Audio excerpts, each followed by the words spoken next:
이번 시간에는 기본적인 블렌더에서 많이 쓰는 단축키들과 그 단축키들이 갖고 있는 기능에 대해서 얘기를 좀 해보겠습니다. 여러분들 숫자 패드 키보드의 오른쪽에 있는 그 숫자 패드를 정말 유용하게 우리가 많이 쓰고 있거든요. 사실 오브젝트들을 보는 편집하기 위해서 보는 방향이 굉장히 중요한데요. 여러분들 숫자 패드 1, 2, 3, 4, 5, 6, 7, 8, 9 이게 전부 다 방향과 관련된 거예요.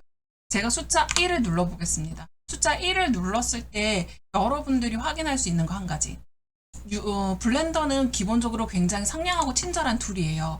제가 숫자 1을 딱 눌렀을 때 얘가 뭐라 그러냐면 우리 지금 프론트에서 오소그래픽 모드로 보고 있어요 라고 그래요.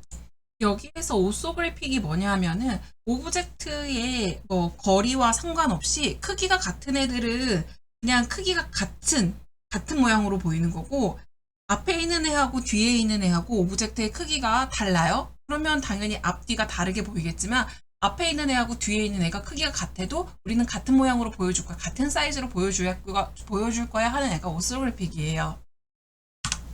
자, 3을 눌렀더니 라이트로 바뀌었어요. 오른쪽으로 본다는 거예요. 그 다음에 7을 눌렀더니 탑에서 본대요. 자, 9를 눌렀더니 아래에서 본대요. 제가 3을 누르고 9를 누르니까 이번에는 왼쪽으로 봐.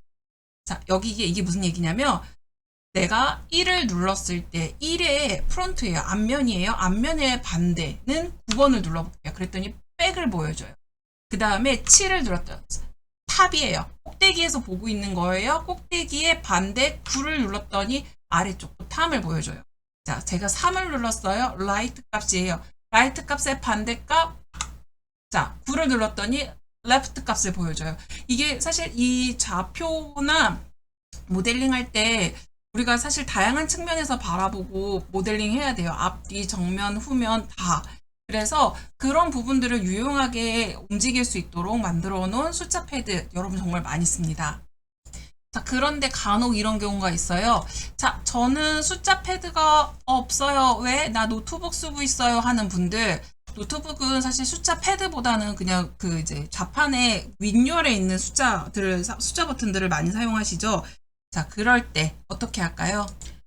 자, 먼저 다시 에디트로 갈게요. 에디트에서 프리페런스에 가서 자, 여기에 인풋이라고 있죠. 자, 요거 화면 거슬리니까 좀 지울까요? 자, 인풋을 클릭해 봅시다. 인풋 클릭하고 자, 인풋 안에서 여러분들 키보드라고 있어요. 인풋의 키보드.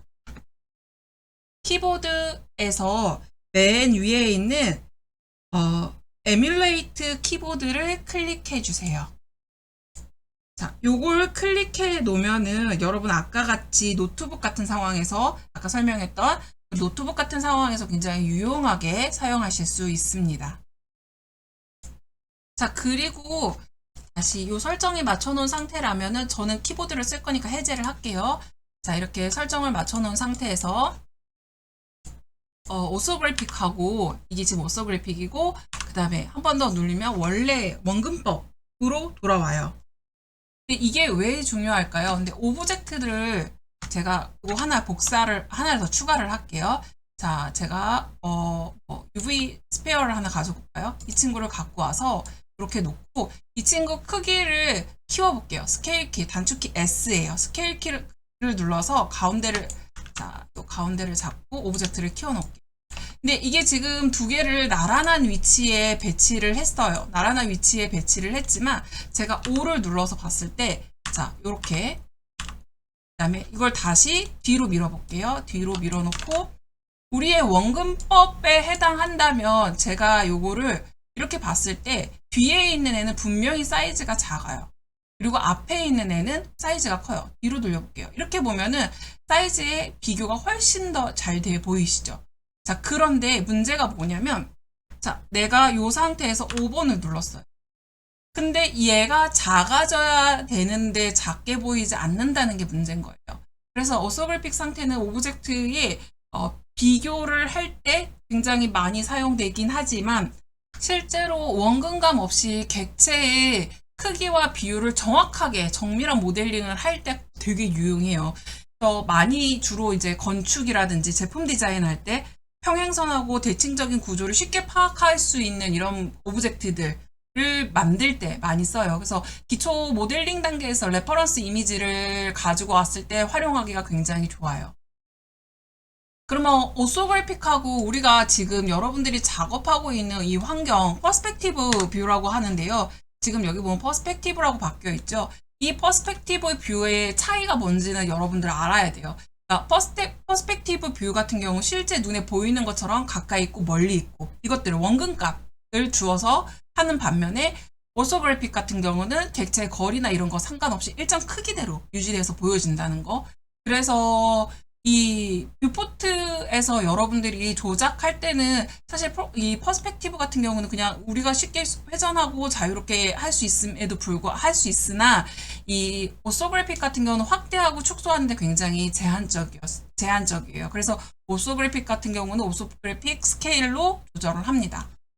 지금 단축키를 배웠잖아요. 이것들을 배우는 이유는 사실 이 오브젝트를 통제하기 위함이에요. 여러분 보시면 우리는 지금 오브젝트 모드 안에 들어와 있어요. 오브젝트 모드에서 오브젝트를 통제를 할 건데요. 자, 여기 보면은 add라고 되어 있죠. 이 add를 클릭해서 한번 열어볼까요? add를 클릭했더니 우리가 다룰 수 있는 오브젝트의 종류들이 쭉 나와 있습니다. 근데 지금 아까 전에 제가 여기 아웃라이너라고 얘기를 했어요. 이 아웃라이너에 들어와 있는 모든 아이들은 오브젝트라고 부를 수 있습니다.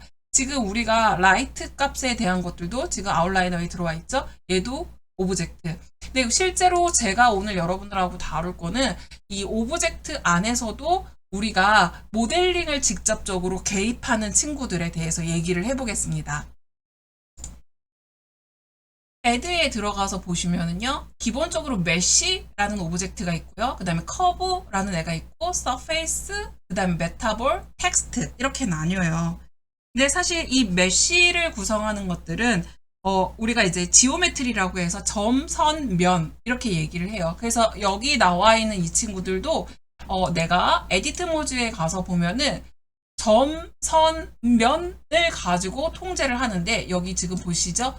여기 이게 버텍스, 점, 그 다음에 엣지라고 해가지고 자 이게 뭐예요?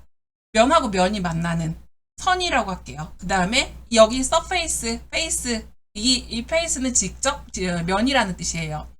그래서 이 점선면 우리가 얘기하는 지오메트리를 들고 있는 친구들을 우리는 이제 메쉬라고 얘기를 해요. 다시 오브젝트 모드로 돌아가서 자 이번에는 커브라고 한번 열어볼까요? add에서 다시 커브라고 되어 있는 거 지금 베지어하고 서클이 있어요. 근데 이거 같은 경우는 곡선의 컨트롤 포인트를 기점으로 수학적으로 생성된 커브 형태의 오브젝트를 표현한다 라가 정의예요. 근데 이런 말 되게 어렵죠. 근데 사실 이거는 지금 제가 여기에 가려질 것 같으니까 우선 얘네들을 좀 지워놓은 상태로 하나만 가져와 볼까요?